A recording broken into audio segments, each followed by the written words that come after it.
Educational creativity চ্যানেলে সকলকে স্বাগত। আজকে যে বিষয়ে আলোকপাত করব সেটি হলো 2009 প্রাথমিক নিয়োগ সংক্রান্ত উত্তর চব্বিশ পরগনা জেলায় এবং মালদা এবং হাওড়ায় হয়েছিল এই কনসেন্ট অর্ডার। এখানে উত্তর চব্বিশ পরগনা জেলার ক্ষেত্রে একটি ভিন্ন দাবি কলকাতা হাইকোর্টে হলো এবং সেখানে দুর্নীতির কথা উঠে আসলো। সেই দুর্নীতিতে কয়েকজনের নামও উঠে এসেছে, সেই নাম থেকে শুরু করে আর কেসের মেরিট কি আছে আর অর্ডার কপি কি হলো বিস্তারিত কিন্তু এই তথ্য এই ভিডিওতে আপনাদের দেবো। সেই জন্য ভিডিওটি না কেটে আপনারা দেখবেন। আর এই মামলায় কবে শুনানি আছে, বিচারপতি কি বললেন এবং পিটিশনারদের পক্ষ থেকে কি দাবি এবং অর্ডার কপিতে কি আসলো, বিস্তারিত তথ্য আপনারা দেখতে পাবেন।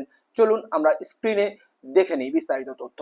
এখানে মোট তিনজনের নামে অভিযোগ হিসেবে নাম লেখা রয়েছে। Primary teacher details 2009, Arup Kumar Biswas এবং অবিনেশ মণ্ডল এবং ঝুমা পাল, এই কয়েকজনের নাম এখানে তুলে ধরা হচ্ছে। এখানে এখানে তাদের টিচার অ্যাড্রেস দেওয়া হচ্ছে, স্কুল নেম এবং সার্কেল, বিস্তারিত তথ্য কিন্তু এখানে তুলে ধরা হচ্ছে। তো এবার কিসের পরিপ্রেক্ষিতে মামলাটি হচ্ছে সেটাও আপনাদেরকে আমি বলবো বা অর্ডার কপিও আপনাদের দেখাবো।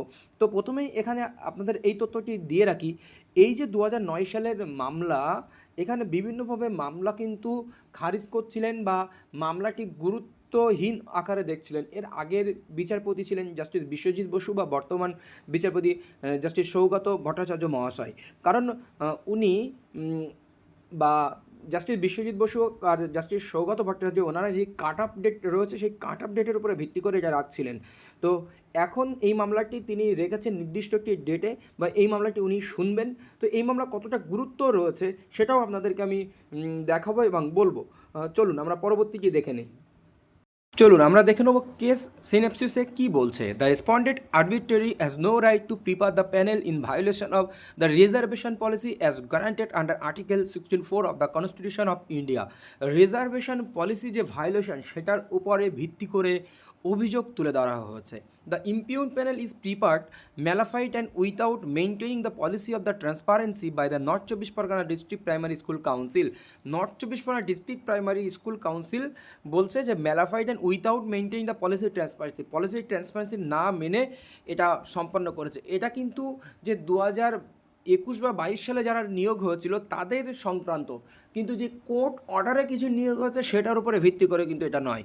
The act towards preparation of the impugned merit list that shows nepotism and favoritism to the favorite candidates who have lesser marks, general candidates, but the reserve category candidate, those who have higher marks than the last impaneled candidate under general category candidates, but they are not placed in the UR category merit list।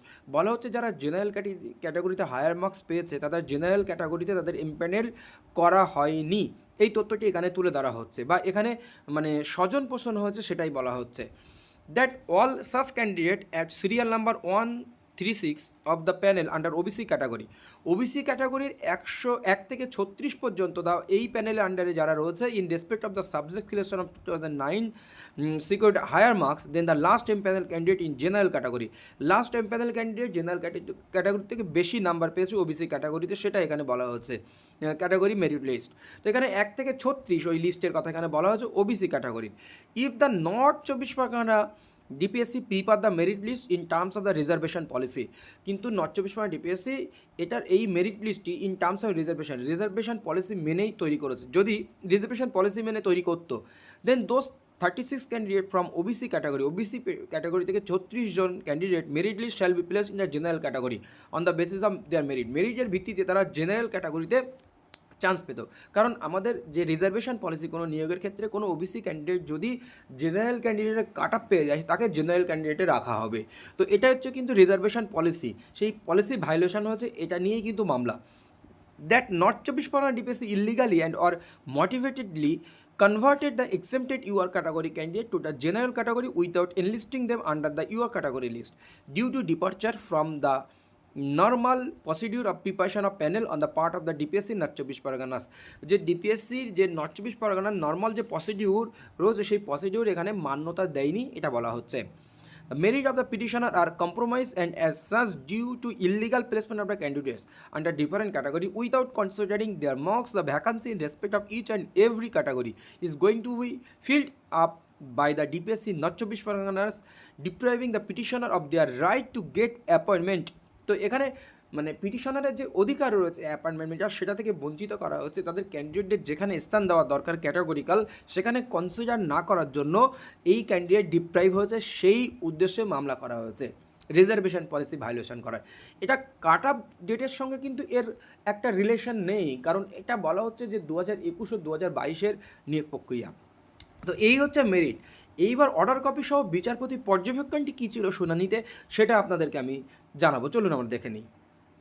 দেখুন, as prayed for on behalf of the petitioner, hearing of this matter stand adjourned. পিটিশনারদের উপস্থিতিতে বা পিটিশনারদের সহযোগিতায় hearing of this matter stand adjourned. Hearing, এই মামলা hearing মুলতবি রাখা হয়েছে, বর্তমান স্থগিত রাখা হয়েছে। State respondent and district primary school council north চব্বিশ Parganas are represented by learned advocates. Advocate হিসাবে নর্থ চব্বিশ পরগনা ডিস্ট্রিক্টের থেকে এবং স্টেট থেকে রিপ্রেজেন্ট করেছিলেন। List the matter under the same heading on 24 June 2025। এবার হচ্ছে এই ম্যাটারটি 24শে জুন 2025-এ এই ম্যাটার রাখা হয়েছে। জাস্টিস সৌগত ভট্টাচার্য, এই হচ্ছে অর্ডার হয়েছে, মূলত শর্ট অর্ডার। তো এইবার আমরা জানবো যে অর্ডার কপি বাইরেও শুনানিতে কি মন্তব্য করা হয়েছে। অর্ডার কপির বাইরে শুনানিতে যে মন্তব্যগুলি উঠেছিল প্রধানত বিচারপতি প্রথম হলে হ্যাঁ 2009-এর কেস ভীষণ গুরুত্ব দেননি, এখানে কাঁটা বেঁধে দেওয়া হয়েছে। কিন্তু ওখানে সিনিয়রও ছিলেন একজন, মানে অ্যাডভোকেট হিসেবে জুনিয়রের সঙ্গে একটি সিনিয়রও দাঁড় করিয়েছিলেন মামলাটার উপরে গুরুত্ব আরোপ করার জন্য। কিন্তু বিচারপতি বলেন এর কাট অফ ডেট বেঁধে দেওয়া হয়ে গেছে, এই নিয়ে আমার আর কিছু করার নেই। তখন স্টেটের পক্ষ থেকে বা নর্থ চব্বিশ পরগনা ডিপিএসসি থেকে উনি ব্যাপারটি ছোট্ট করে বোঝান, কিন্তু মানে অ্যাডভোকেট দ্বয় যারা পিটিশনারদের পক্ষে দাঁড়িয়েছিলেন তিনি বললেন যে এই ম্যাটারটি ভিন্ন ম্যাটার। ওনারা বললেন না, এরকম বলার পরেই বিচারপতি সবকিছু শোনার পরে ম্যাটারটি অন্য ম্যাটারগুলো ডিসপোজ করছিলেন, বা ডিসমিস করছিলেন, কিন্তু এটা ডিসমিস না করে উনি মোটামুটি একটি ডেট দিয়ে রাখলেন। তাছাড়াও এর সঙ্গে সঙ্গে এর উপরে ভিত্তি করে অন্য একটি মামলা আরেকদিন শুনানি হয়েছিল, সেখানে বিচারপতি সেই মামলাটা শোনার পরে তিনি ওই মামলা আর এই মামলা একসঙ্গে ট্যাগ করে দিলেন। মোট দুটি মামলা এখানে ট্যাগ রয়েছে। এই মামলার শুনানিতে কি উঠে আসে বিস্তারিত পরবর্তী ভিডিওতে আপনাদেরকে অবশ্যই জানাবো, সঙ্গে থাকবেন। আর আমার চ্যানেলে নতুন হলে অবশ্যই চ্যানেলটি সাবস্ক্রাইব করে বেল আইকনটি প্রেস করে পাশে থাকবেন। ধন্যবাদ।